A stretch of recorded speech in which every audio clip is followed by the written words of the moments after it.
ধোকা খাইতে কপাল লাগে ভাই, बड़ो भाग्येर व्यापार, बड़ो सौभाग्येर व्यापार धोखा खावा।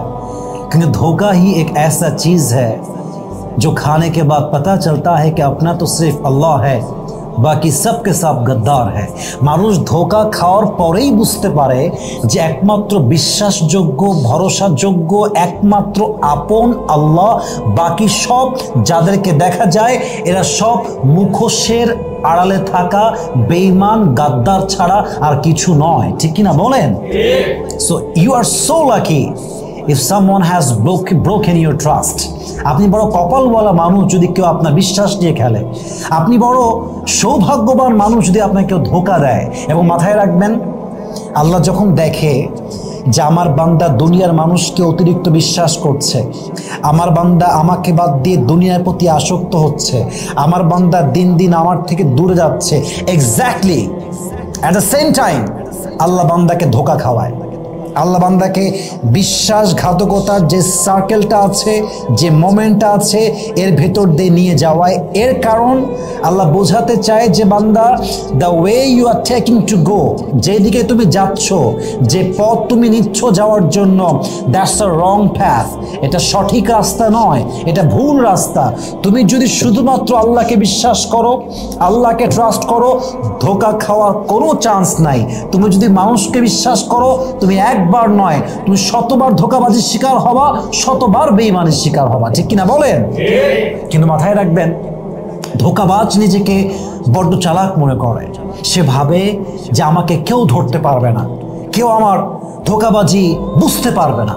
কিন্তু আল্লাহ যখন দেখে যে একজন বান্দা অনেস্ট এবং তাকে কেউ প্রতিনিয়ত ঠকাচ্ছে, বারবার বেঈমানি করছে, তখন আল্লাহ তার সামনে তার মুখোশটাকে উন্মোচিত করে দেয়, বান্দা সব লাইভ দেখতে পায়। এজন্য আমরা ইমানদার হিসেবে চেষ্টা করব, যতই ধোকাবাজির শিকার আমরা হই না কেন, আমরা কাউকে ধোকাবাজির শিকার করব না, কাউকে নিয়ে আমরা প্রতারণা করব না, কারো বিশ্বাস নিয়ে আমরা খেলবো না। তবে যদি বিশ্বাসঘাতকতার শিকার হন, জীবনটা এখানেই এন্ড অফ দ্য লাইফ নয়, your life has just started now. জীবনটা কেবল শুরু হয়েছে। জীবনে চলতে গেলে হোঁচট খেতে হয়।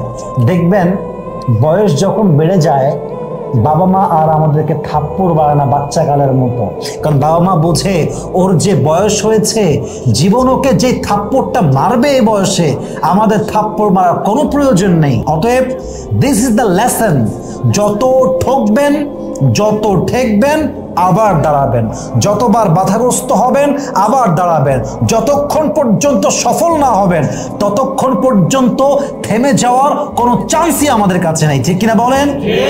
একটা এক্সাম্পল বুঝেন তো, বৃষ্টিকালে কখনো বাইরে বের হয়েছেন আপনারা? হ্যাঁ, বৃষ্টির সময় খেয়াল করবেন, আপনি যাচ্ছেন রাস্তা দিয়ে, এখন ইটস এ রেইনি সিজন, বৃষ্টির সময়, বৃষ্টি শুরু হয়ে গিয়েছে, আপনি ভাবতেছেন বাইকে আছি, 1 মিনিটের মধ্যে একটা ছাদ পেয়ে যাব, দোকানের ছাদ, ওখানে গিয়ে থেমে যাব। কিন্তু 1 মিনিট বাদ দিয়ে 2 মিনিট যায়, ছাদ আর আসে না, কোনো স্থান আপনি পাচ্ছেন না, আপনি ভিজে গেছেন। তখন আপনি মনে মনে ভাববেন, ভিজে যেহেতু গেছি, जो होगा देखा जाएगा, आज तो हम भीग के ही रहेंगे। আজকে আমরা ভিজবো, ইচ্ছা মতো আমরা ভিজি, বাইক চালাই আর গান গাই, গান গাইতে গাইতে চলতেছে গাড়ি, আপনি কিন্তু ভিজে গেছেন।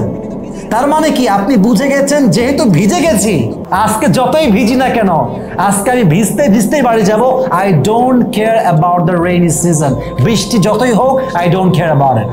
লাইফটা এক্স্যাক্টলি এরকম। আমরা সমস্যায় পড়লে ভেঙে যাওয়ার চেষ্টা করি, আমরা বিশ্বাসঘাতকতার শিকার হলে আমরা জীবনটাকে স্টপ করে দেই। কিন্তু একবার যখন আপনি এটার সাথে ইউজড হয়ে যাবেন, এটাকে ফেস করে ফেলবেন, তখন আপনার চিন্তা কি হবে জানেন? বিশ্বাসঘাতকতার শিকার যেহেতু হয়েছি, হোঁচট যেহেতু খেয়েছি, I don't care about it. যতবার হোঁচট খাবো, যেহেতু খেয়ে গেছি, আজীবন খেতে থাকবো আর দাঁড়াইতে থাকবো, যতক্ষণ পর্যন্ত গন্তব্যে না পৌঁছাবো। আমার থেমে যাওয়ার, টার্ন ব্যাক নেওয়ার কোনো চান্স আমার কাছে নেই, ঠিক কিনা বলেন? This should be your mindset.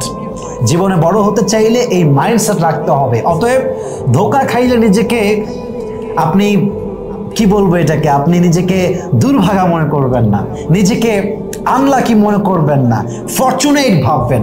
You are fortunate, you are so lucky man. that someone has broken your trust, যতক্ষণ পর্যন্ত মানুষ এই বিশ্বাসঘাতকতার শিকার না হয়, আল্লাহর অস্তিত্বকে সে ফিল করতে পারে না, আল্লাহর বন্ধুত্বকে সে ফিল করতে পারে না। যখন মানুষ বিশ্বাসঘাতকতার শিকার হয়, তখন মানুষ রিয়েলাইজ করতে পারে একমাত্র আল্লাহই বন্ধু, একমাত্র আল্লাহই আপন সত্তা, কেউ থাকবে না, বাট থাকবে একজন, তিনি কে? আল্লাহ।